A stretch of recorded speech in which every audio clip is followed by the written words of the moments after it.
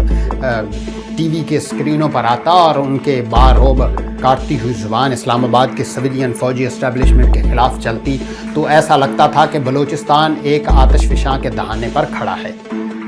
مگر حقیقت یہ تھی کہ اس وقت نواب اکبر خان بگٹی کے ساتھ دیگر قبائل تو چھوڑیں، خود بگٹیوں کے بھی اتنی تعداد نہ تھی کہ وہ کوئی طویل لڑائی کے متحمل ہوتے۔